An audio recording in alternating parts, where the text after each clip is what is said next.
जो बच्चों ने प्रश्न किया। लोकतंत्र में शेर आदमखोर हो गया है। अच्छा, राहुल गांधी की बात कर रहे हैं चूहे की।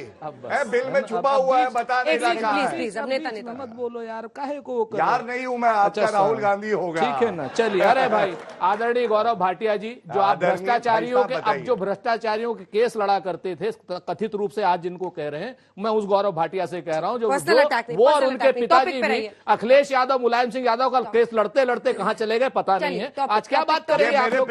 उल्टी सीधी बात मत कीजिए। मैं केवल इतना बोलूंगा, मैं पिताजी के नहीं, आपके बारे में। की तरफ देश को नहीं बेचा मेरे पिताजी ने। अरे क्या क्या बेचा है, मुझे गर्व है, मैं नरेंद्र मोदी जी के साथ खड़ा हूं। अब आप आ जाइए, बात मत करिएगा। मस्करों के हाथ में टॉपिक राहुल गांधी उड़ जाएंगे, तुम किस केस की मूली हो? टॉपिक ठीक है, आपने जवाब दे दिया। ठीक है गौरव जी, प्लीज। 4 साल पहले क्या करते थे सबको? चलिए मस्करों के हाथ में लोकतंत्र जाने से। सुरेन जी प्लीज सरकार की बातें करेंगे। प्लीज गरिमा रखिए। किसी के पिता स्वर्गीय है, आप यहाँ पे टिप्पणी कर रहे हैं। गौरव जी हो गया, मक्खन लगाने के गौरव जी, लिए, प्लीज। 11 रुपए की दिहाड़ी लेने के लिए शर्म नहीं आती है? हम लोग शर्म नहीं 11 आती है रुपया हमको मिल जाता, अभी आपके पिताजी के बारे में बोलूंगा नहीं, क्योंकि मेरे संस्कार नहीं है। सुरेन जी टॉपिक पे। सर आप बोल रहे हैं कि जीवन लोकतंत्र नहीं है और यहाँ पे बोलने की आजादी नहीं है। मुझे लगता है कि राहुल गांधी और कपिल शर्मा में कोई डिफरेंस नहीं है। वो बोलते हैं तो ऐसी हंसी आती है। और सवाल क्या था इसमें? आप एनालिसिस और कमेंट करने के लिए आए?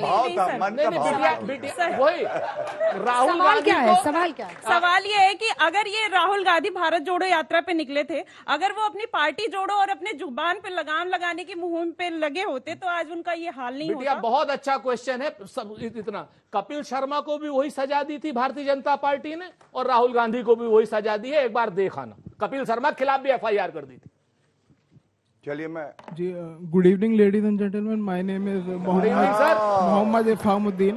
मैं माइक पकड़ी हुई हूँ सर। हाँ पूछिए ना सवाल। सभी दर्शकों को और भाई तू सवाल पूछ ले। मेरा सवाल ये था, जो मुद्दा है, जो आज का मुद्दा है, जिसकी वजह से राहुल गांधी जेल में गए हैं, उन्होंने एक जाति विशेष और नस्लवादी टिप्पणी करी मोदी कास्ट के खिलाफ। तो ये बिल्कुल गलत था और ये नहीं होना चाहिए था। इसी से रिलेटेड मेरा प्रश्न ये है कि भारतीय जनता पार्टी के जो कई नेताओं ने सोनिया गांधी के खिलाफ कहा गया है कि जर्सी काऊ और इटालियन गायें, जिस तरह हमारे माननीय गृह मंत्री जी अमित शाह जी ने बांग्लादेशियों को दीमक कहा, तो जिससे हमारे भारतवर्ष के देश विदेश में छवि खराब हुई।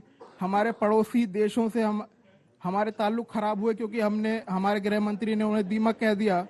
तो गौरव भाटिया जी ये बताएं कि ये दोहरे मापदंड जो चलेंगे हर नस्लवादी टिप्पणी, हर जातिगत टिप्पणी पे, जो आपकी पार्टी में भी होती है, उसके खिलाफ कब आप एक्शन लेंगे, ये बताइए। गमछा सही पहना भाई।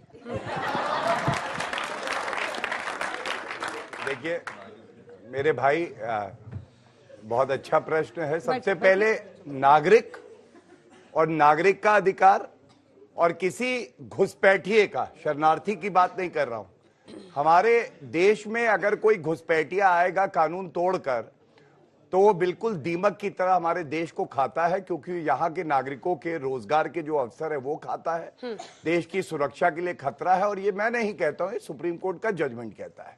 लेकिन मैं एक बात जरूर कहूंगा, देख रहा था सुरेन जी को बार बार, तुम इतना जो मुस्कुरा रहे हो, क्या गम है जिसको छुपा रहे हो, और है क्या। देखिए इन्होंने जुडिशरी की बात करी, तो मैं आपको कुछ तथ्य बताता हूं। आजाद भारत के इतिहास में जो सीनियर मोस्ट जज होता है उसको चीफ जस्टिस ऑफ इंडिया बनना होता है। अंजना जी, 2 ही बार ऐसा काला धब्बा लोकतंत्र पे लगा कि जूनियर जज को CGI बना दिया और चीफ जस्टिस ऑफ इंडिया किसने बनाया? इंदिरा गांधी ने। दूसरी बात, कमिटेड जुडिशरी किसको चाहिए थी? इंदिरा गांधी को चाहिए थी। और 5 जज नहीं थे भाई साहब, पढ़िए लिखिए, राहुल गांधी मत बनिए, दूसरे 4 जज थे सुप्रीम कोर्ट के। और आपको मालूम है भाजपा की प्रतिबद्धता संविधान के प्रति ये है अंजना जी, कि जो 4 जज प्रेस कॉन्फ्रेंस कर रहे थे, उसमें जो सीनियर मोस्ट उस वक्त थे चीफ जस्टिस ऑफ इंडिया के बाद, उनको मुख्य न्यायाधीश बनना था।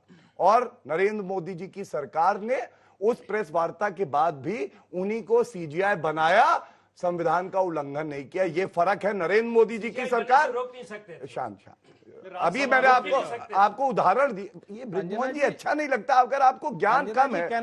मैं आपको फिर कहूंगा, देखिए मैं आपको 2 उदाहरण दे रहा हूं।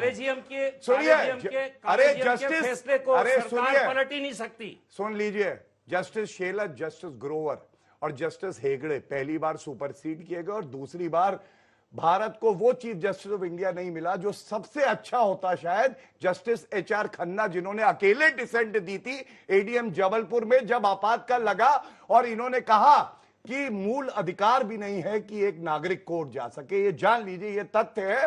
और नरेंद्र मोदी जी ने हमेशा संविधान का पालन किया है। उन 4 जजेस ने प्रेस कॉन्फ्रेंस करके सरकार पे आरोप नहीं लगाए थे।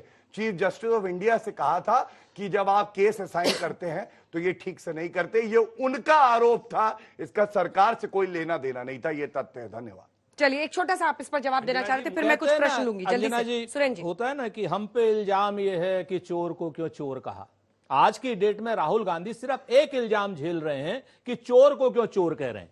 क्यों कह रहे हैं अडानी मोदी भाई भाई? आज की डेट में वो कहना बंद कर दें, सारी समस्याएं खत्म हो जाएंगी।